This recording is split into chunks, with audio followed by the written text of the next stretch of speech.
What's up, YouTube family? Jahmal Coleman here, back on the Character Elevation channel. If you like the content you've been hearing, hit that subscribe button, hit that like button, and share the content. And as always, pray that this information is a blessing to you.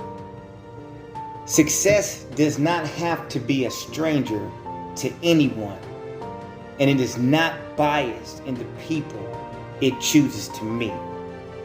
Many people from all walks of life and different creeds have dined with success and shared intimacy thereof. One only needs to obtain the necessary principles that would align him or her on the path that success walks. Success has set a standard, and its standard gives it the ability to maneuver on the rocky paths with the ability to persevere through the many vicissitudes that life presents. There is a level of characteristics and virtue that one must persist in tenaciously to remain on the path. Success has many faces and is able to show the reflection from the desires of your heart that you seek to succeed.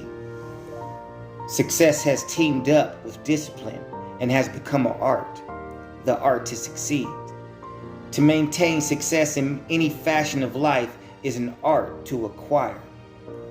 Its every detail needs your affection and intimacy to hold this tapestry together. The only language it knows is the words of an ordered mind and the diversity to respond promptly.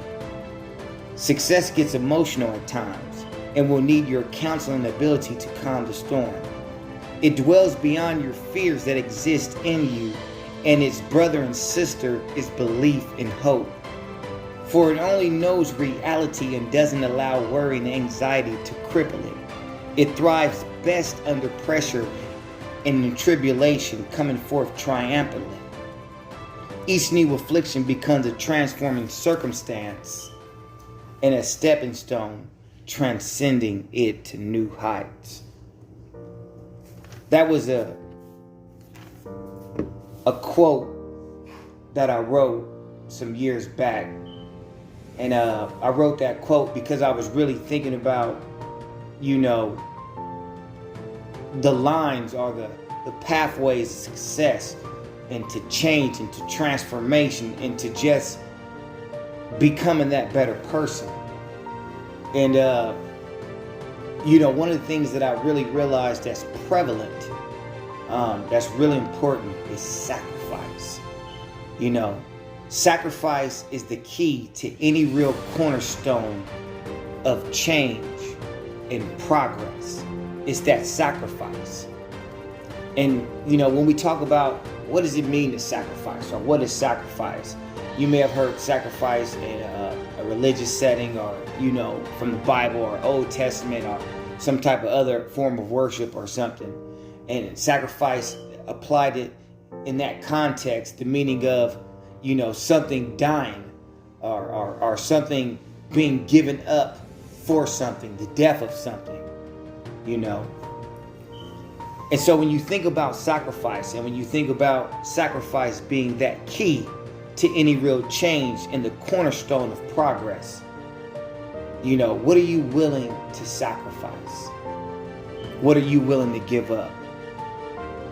And one of the things I always marveled at, it's interesting as you go through life, and when you're young, you're kind of moving through life aimlessly in your teenage years and your 20s. Right around 30, you begin to dive into deeper thought. What am I really doing here? What is really the meaning of my life? What's going on? Some people take a little bit longer than that. Some people maybe a little bit early in that, but some of the really defining ages that we go through is around the age of 30. We begin to go through a time in our life where the prefrontal cortex of our mind was developed about 25, 26, and if we went to college, you finished college, or if you didn't go to college, you're just going through a time in your life where you realize you're getting older and you begin to really start pondering stuff. But it's interesting that one of the things that I've seen is Are you living life, or are you just existing? And what I mean by that is, a lot of people are just existing. They're just here. They're not actively living life. They're not actively engaged in life. They're not actually interacting with life. To interact with life is to actually begin to ponder your steps. Begin to ponder, what do you want in life? What do you want to do?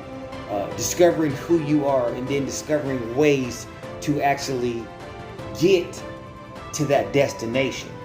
And then on the other hand, of just here, just existing, it's not really putting any thought to any of that. You're just here. You're not really thinking about who are you, what are you going to do in life, where's your life going, where do you see your life, making goals, setting plans. You're just here day to day, aimless and almost blank, and that's a tragedy.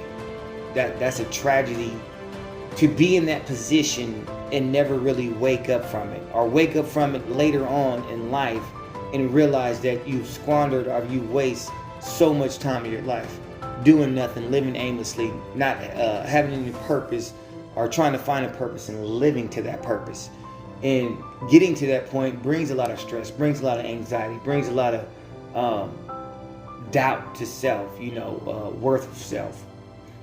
But getting back to the sacrifice thing, if you have reached the point to where you're pondering, what am I going to do? Where's my life going? Building goals, setting a vision of something you want to do. It implies, or it brings you to the point of sacrifice. And the sacrifice is, what are you willing to put to death? What are you willing to put on that altar to bring that success that you want, to bring the vision or the goals that you have into a reality?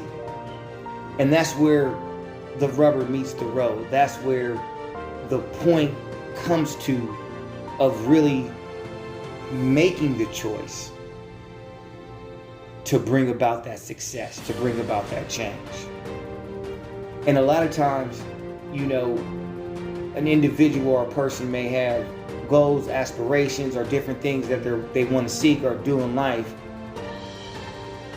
but they don't value those goals, those dreams, or aspirations for whatever reason enough to sacrifice the present for a better future. One of the common rules is, if you do the average thing, you get the average result. If you have the average response, you get the average answer. What you put into something is what you get out. What you reap is what you sow. All those different cliches are things we heard growing up. I heard people saying it has validity to it. It has truth. Truly what you put into something is what you're going to get out. You put nothing into something, don't expect to get nothing out. Life is not about handouts. It's not about someone always giving you something, or you always feeding up with something. It's you actually bringing something to the table. It's you actually having the ability to produce. And everybody has the ability to produce in their own fashion, according to the own design, the gifts and ability and talents that they have. But it's also up to that individual and that person to have and take on the responsibility to discover what that is, so they can bring something to the table in life. And it doesn't mean to an individual, but it just means to life in general, to leave a legacy, to leave behind or bring some memories of what you can do for yourself, and also for mankind, and also for other people. But all that implies sacrifice. It implies coming to the point where you're willing to put the value of what you want to reach, the value of what you want to get to, the value of where you want to be over the present, and put the present on the altar and allow it to be sacrificed. You, as an example, you take a farmer, and the farmer sacrifices his time, his energy, and his efforts to plant this seed. And he goes into the plot of land, he plows the land, he makes the rows in order, Not only does he make the rows in order, but he figures out what he wants to plant. Then he plants the seed, and then he doesn't just leave the seed after he plants the seed, but he nourishes the seed. He waters the seed. He watches after the seed. And as the season goes on, the plants grow that from the seeds he has planted, and the farmer has a harvest. But he sacrificed his time. He sacrificed his treasures. He sacrificed his energy because he knew in the sacrifice he was able to accomplish the plan that he had, or the goal that he had, with the seeds that he had planted.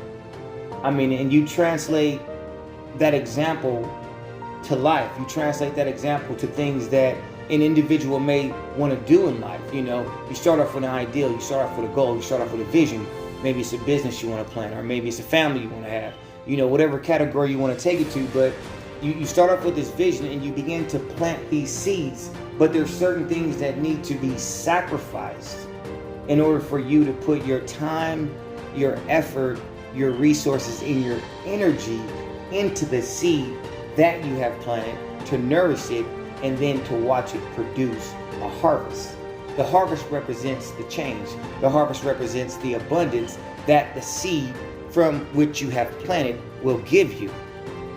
But see, if there's never any sacrifice, if there's never any seed planted, there's never any harvest. If there's never any harvest, it doesn't represent the change or the abundance that the person has wanted. I heard a gentleman say one time, you know, he said it's funny how we'll invest our money and time in a lot of other things that actually has no value, you know, but we won't invest our time and our resources into things that actually has the true value. And as I pondered on that, you know, I seen that true even to myself in many aspects of life, you know, and I asked myself the question, what do you deem as valuable? You know, what are you willing to sacrifice? You know, what are you willing to give up? And these are internal questions. These are rhetorical questions that an individual needs to ask his or himself, herself, to come to that understanding, to come to that realization where they can see what they need to sacrifice, and then make the decision if they actually want to sacrifice that to get to the greater good by which they're actually choosing to seek.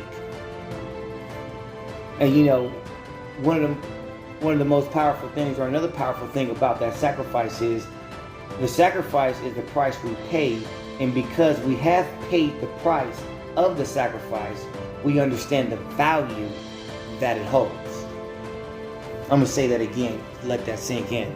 So the sacrifice is the price we pay, and because we have paid the price of sacrifice, we understand the value that it holds. And so when you break that down, when you break that concept down, when you actually sacrifice something, you're paying a price. The price that you're paying is in form of the sacrifice. It's the value that you have put on the thing or the money or whatever it is that you're sacrificing. And as you put that sacrifice down, as you pay that price in your blood and your sweat and your time and what you're choosing to give up, and then you see what comes forth out of that. You actually experience the sacrifice. You actually experience the pain of what you sacrifice, but then you also experience what you receive as a result of the sacrifice. It's when an individual truly understands the value of sacrifice. But not only the value of the sacrifice, but the value of what you get because you have sacrificed. You know, it's interesting how people can limit themselves. And where did that limit come from? First of all, I mean, if we even talk about that, where did the limit come from? Because in the things at which people usually limit themselves, it's usually just a fear of them feeling like they can't do it or they won't be able to do it. But the truth is, they don't know if they can do it or if they'll be able to do it because they've never tried it. You've never even given yourself the opportunity to fail or to even see if you can do it. And the reason why I say the opportunity to fail is because failure is not a bad thing. I don't know why we look at it as a bad thing, but it's not a bad thing. It's because through your failures, you actually gain the understanding of where you failed at, and you're able to capitalize so that you could become better. So the next time that you try it, you'll have a better chance at succeeding because you already know experientially of where you failed at. You actually give yourself the opportunity to build more skills and to be innovative in the thing that you are seeking to succeed in. And even that right there is a sacrifice. Even that right there is a sacrifice. Because you're willing to sacrifice the time and the effort to try something new and to learn how to do that thing new. And through that, it's actually where you discover what your limits are, even if there's any limits in that place. You know, a lot of times we'll let the way we grew up set limits on us, or the world around us, the environment around us, the social construct to set limits on us. Because the social construct, or the class that we grew up in, or the family which we grew up in, they've had those same self-limiting beliefs. And so they pass those same self-limiting beliefs down to us. And even the class that we were born into, whether you're born in the poor working class, the regular working class, the middle class, the upper middle class, rich, you know, each of those classes represent a perspective and a mindset.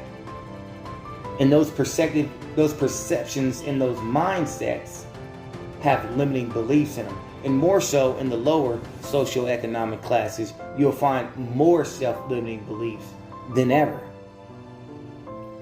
And to believe in those self-limiting beliefs is to give reality to them. And to give reality to them is to act as if they're true and not even give yourself the opportunity to prove that they're wrong. Because how do you know what your limits are if you've never tried it? You don't know. That's why sacrifice is important. Sacrifice is the key to any real cornerstone of change and progress. And I say cornerstone because in the olden days when they were building these old structures and building stuff, they would have a cornerstone. And that cornerstone would be the first stone that they used to line up every other brick. So every other brick would fall in line with that cornerstone. And so sacrifice being the cornerstone of any change in reality, that sacrifice that we make is the first brick in the foundation of change. And every brick that is laid after that should line up with that sacrifice. It should line up with the time, sweat, and blood, and what we were willing to give up, and the price that we were willing to pay to bring about that change and that progress.